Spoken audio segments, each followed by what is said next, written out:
పైకి లీటర్లా కనిపించే ప్రతి ఆయిల్ ప్యాకెట్ లీటర్ కాకపోవచ్చు, కానీ ఫ్రీడమ్ ఆయిల్ ప్యాకెట్లో మాత్రం ఖచ్చితంగా లీటర్ నూనె ఉంటుంది. ప్రస్తుతం మనతో పాటు ఉన్నారు హిమాలయ యోగి, సౌర పీఠాధిపతి, సద్గురు శ్రీ శ్రీ శ్రీ ప్రభాకర్ స్వామీజీ గారు. ఒక్కసారి వారితో మాట్లాడండి. స్వామి నమస్తే, ఎలా ఉన్నారు? నమస్తే. చాలా వరకు ఎప్పుడు వచ్చారు హిమాలయాల నుంచి? నేను వచ్చి కుంభమేళ తర్వాత వచ్చానమ్మా.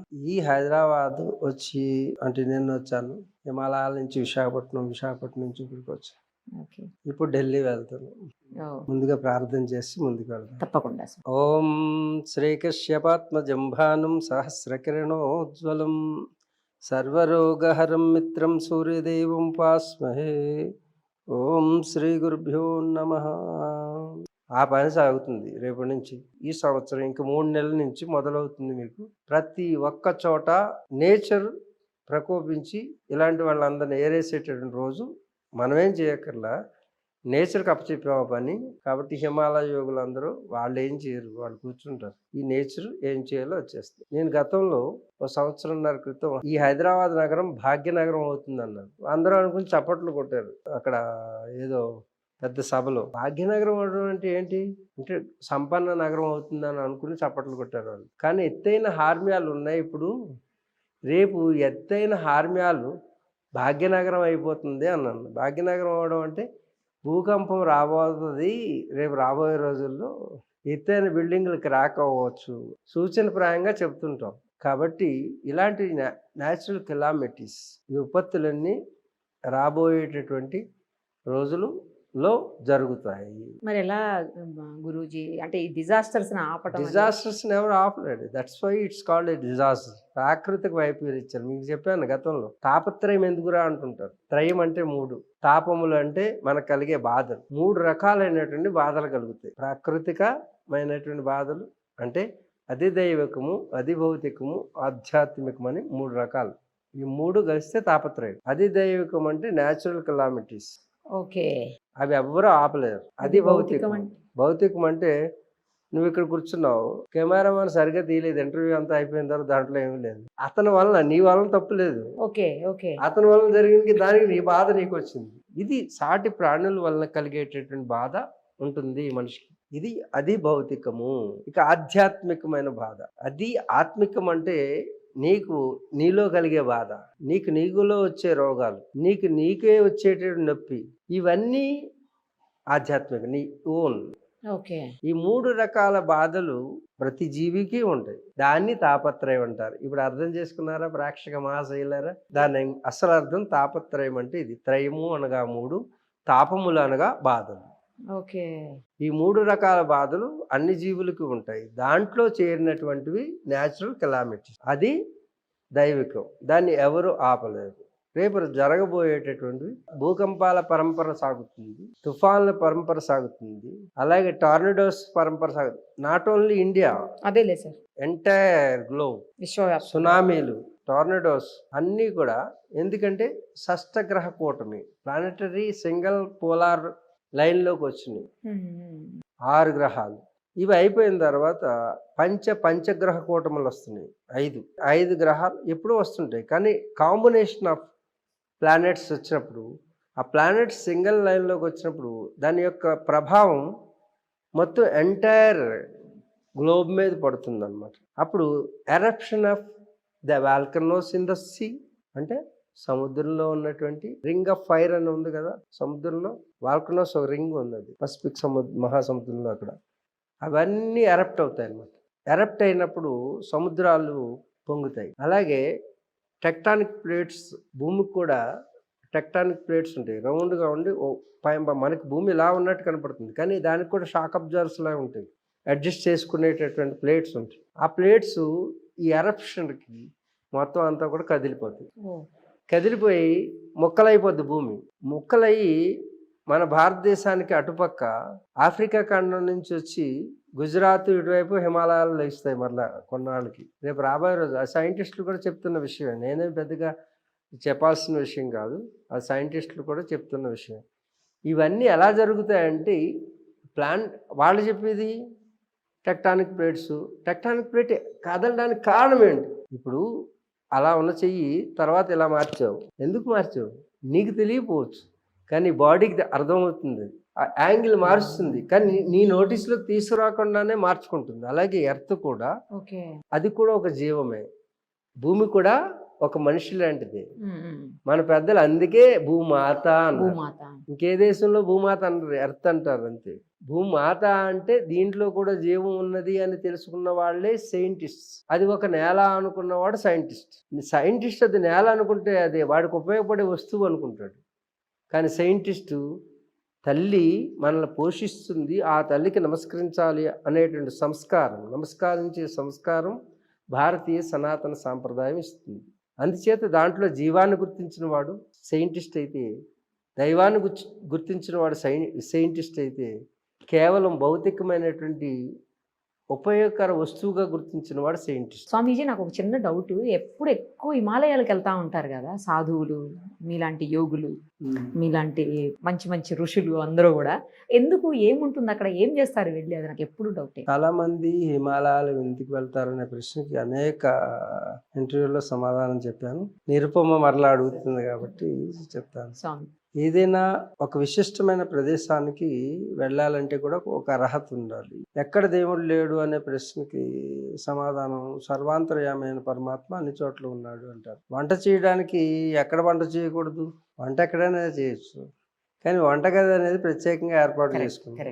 ఎక్కడైనా పడుకోవచ్చు, కానీ విశ్రాంతి తీసుకోవడానికి ఒక బెడ్రూమ్ అని ఏర్పాటు చేసుకుంటాం. ఇల్లంతా ఒకటే కదా, ఎక్కడైనా ఏ పనైనా చేయొచ్చు కదా అని అడుగుతారు. కానీ ఒక నిర్దేశించినటువంటి ప్రదేశంలో ఆయా శక్తిని ఆవాహన చేస్తాం. నిజానికి మనం వంటగదిలో ఆ వంటకి సంబంధించినటువంటి శక్తులన్నీ అక్కడ పెడతాం. మనం పెనం ఒక శక్తి, దానికి వెసల్స్ అన్నీ ఆ శక్తులు, ఆ మసాలా దినుసులన్నీ అక్కడ ఉంటాయి, ఆ స్టవ్ అవన్నీ అక్కడ ఆ శక్తులు అనమాట.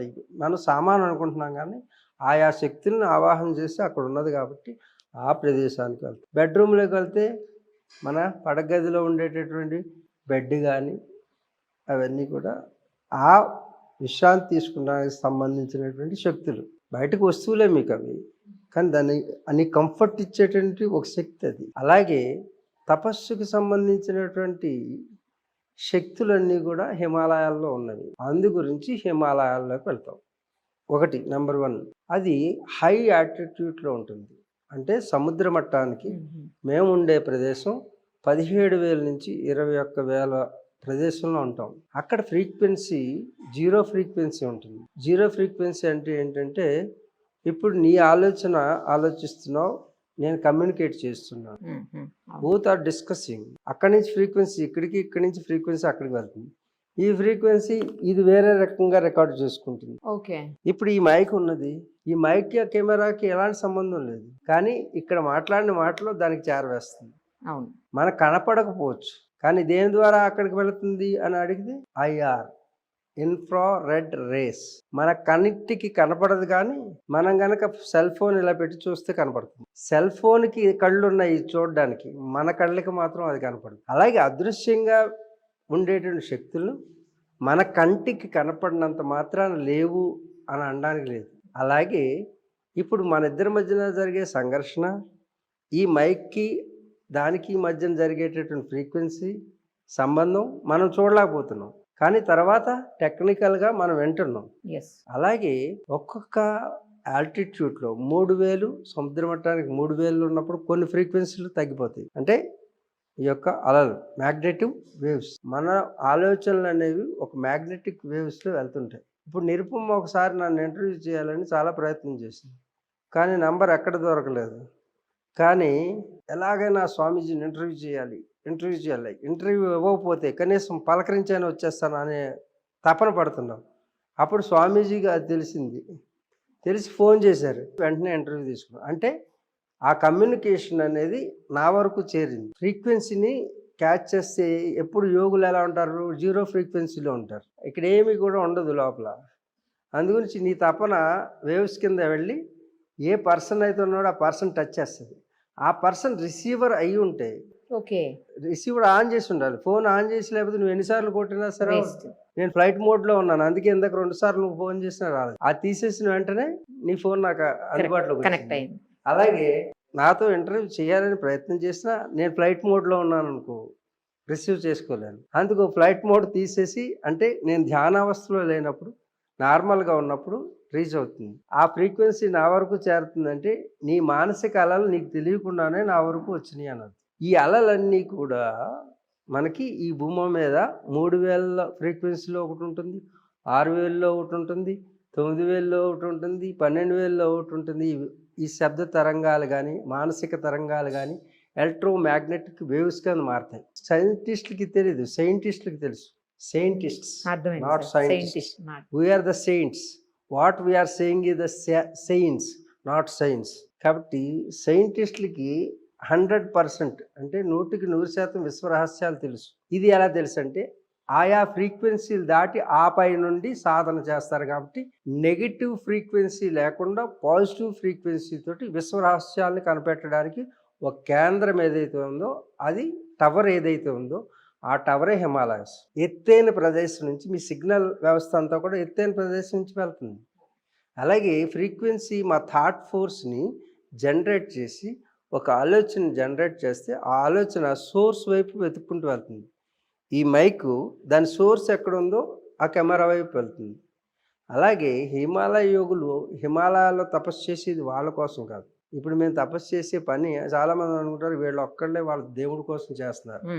దేవుడు అనే దాన్ని దాటిన తర్వాతే హిమాలయ యోగులు ఉంటారు. దేవుళ్ళు అందరి కింద ఉంటారు. దేవతల కంటే ఆ పైన ఉండేది యోగ వ్యవస్థ. అందుకే విష్ణుమూర్తి పడుకుంటే యోగులు సనక సనందాదులు వెళ్తే రెస్పెక్ట్ అవుతే చెప్పిస్తేనే దశావతారాలు వచ్చింది. అంటే యోగులు దేవతల కంటే పైన ఉంటారు. భూలోకం, భూర్లోకం, సువర్లోకం, మహర్లోకం, జనలోకం, తపోలోకం, సత్యలోకం. ఈ లోకాల్లో భూలోకంలో మనుష్యులు ఉంటారు, మత్స్యలోకం ఉంటారు.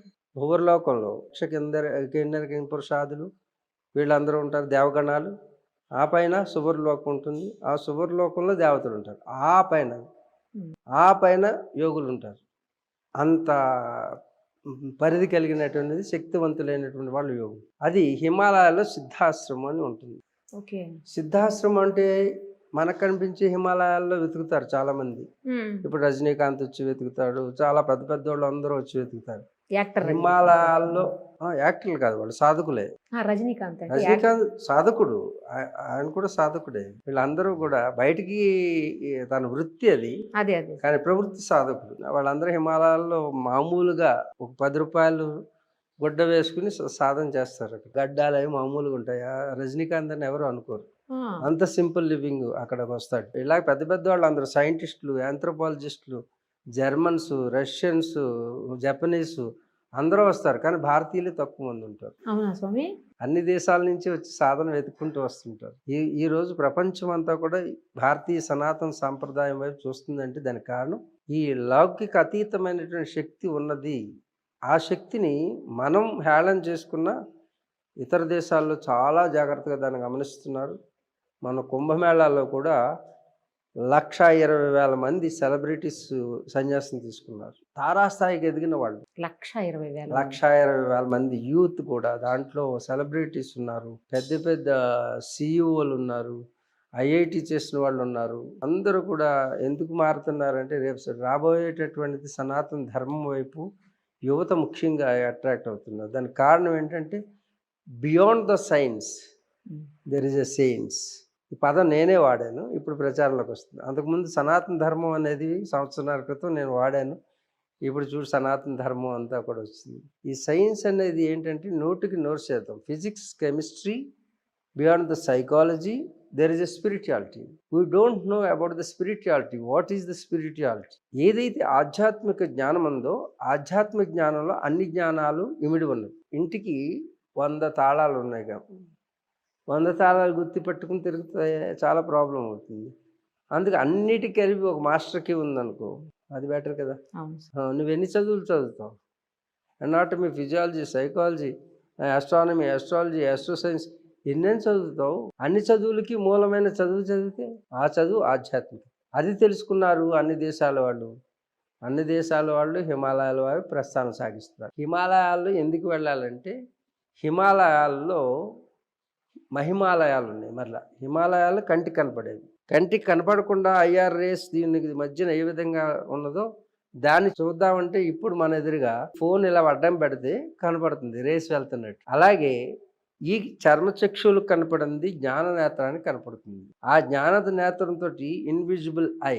అలాగంటే థర్డ్ ఐ అని శివుడికి ఇక్కడ ఏదో ఇంకో కన్ను, ఈ కన్ను తీసుకొచ్చి ఇక్కడ పెట్టినట్టు అది కాదు థర్డ్ ఐ అంటే.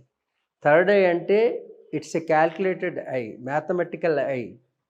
ఇప్పుడు గుర్తుంచుకోండి ప్రతి ఒక్క ప్రేక్షకుడు, ఎవరైనా మూడో కన్ను తెరుచుకుంటుంది అంటే అది అబద్ధం. మూడో కన్ను ఈ కన్నులాగా ఉండదు. ఆ నేత్రం mathematical calculated I. I means అది జ్ఞాన నేత్రం, అంటే జ్ఞానంతో తెలుసుకునేదే.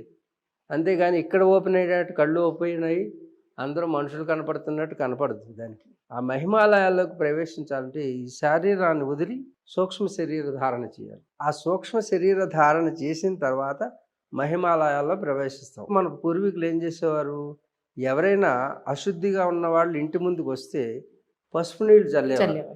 ఎందుకంటే పసుపు నీళ్ళు చల్లవడం, పసుపులో ఉన్నటువంటి కెమికల్స్ ఆరాన్ని డిస్క్లోజ్ చేస్తాయి. ఓకే. అందుకే మన వాళ్ళు, ఇప్పుడు నేను వెళ్ళాను అన్నింటికి పాద పూజ అని వాళ్ళు తీసుకెళ్లారు, ముందు పసుపు నీళ్ళు చల్లుకుంటూ వెళ్ళాలి. ఎవరింటికి వెళ్ళినా అందరూ పసుపు నీళ్ళు చల్లుకుంటున్నారు ఇప్పుడు వరకు. ఏంటంటే అక్కడ ఉన్నటువంటి నెగిటివ్ ఎనర్జీని డిజాల్వ్ చేసేసి శుద్ధి చేస్తుంది అనమాట, క్లీన్ చేస్తుంది. అందుకే మన పూర్వీకులు అంటరాని వాళ్ళు అనలేదు. అంటరాని వాళ్ళు అంటే ఎవరు అంటరాని వాళ్ళు? ఎవరు అశుద్ధిగా ఉంటే వాళ్ళు అందరూ అంటరాని వాళ్ళే.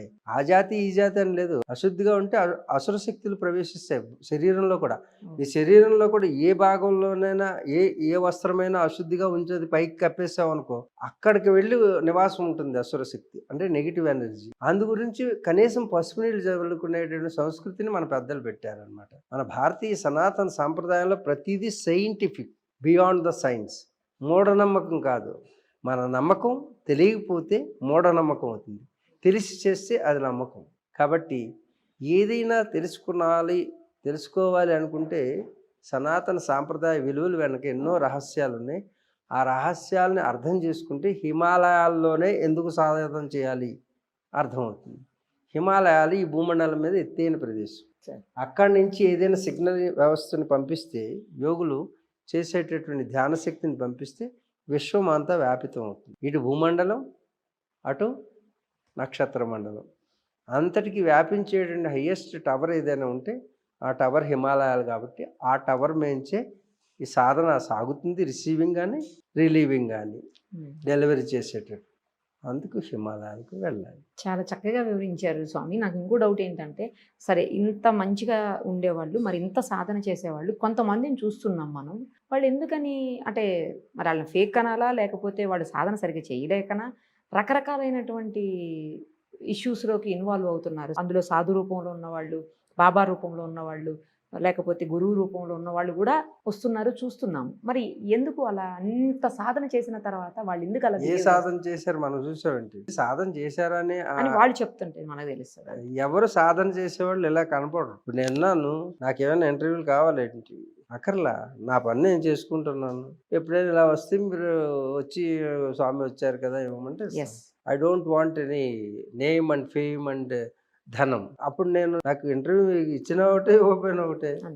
యాదృచ్ఛ్యాలాభ సంతుష్టో అంటారు, అంటే యాదృచ్ఛికంగా జరిగితే ఇట్స్ ఓకే. అందుగురించి నేను ఎవరికి నెంబర్ ఇవ్వను. నేను ఎక్కడున్నానో తెలియదు. కొందరు విశాఖపట్నంలో ఉన్నాను అనుకుంటారు, కొందరు హిమాలయ, కొందరు ఢిల్లీ ఉంటారు. రెగ్యులర్ గా ఫాలో అప్ చేస్తే తెలిసింది స్వామి మీరు వచ్చారని, లేకపోతే నాకు కూడా తెలియదు. అంతే. కాబట్టి నేను ఎప్పుడు ఎక్కడుంటానో ఎవరికి చెప్పను. ఎవరు నా శిష్యుడిగా చేరొద్దంటాను, నన్ను అనుసరించొద్దంటాను అసలు ఎవరు. నేను ఎందుకంటే నా పని నాకు ఉంది. నేను ఈ లోకంతో పెద్దగా పని లేదు. రేపు నుంచి జరగబోయే విపత్తులన్నీ మీరే చూస్తారు, అంతకుమించి ఏం లేదు. చిన్న హింట్ ఇచ్చి ఏదో హెచ్చరించకుండా హెచ్చరించారు. ఏంది స్వామి, ఏం విపత్తులు? ఇది దొంగ స్వామీజీలు అన్నావు కదా, దొంగ స్వామీజీలే కాదు, అన్ని మతాల్లో అన్ని కులాల్లో వీళ్ళు చేరిపోయారు. వీళ్ళని ఉంచాలంటావా తుంచాలంటావా? కాబట్టి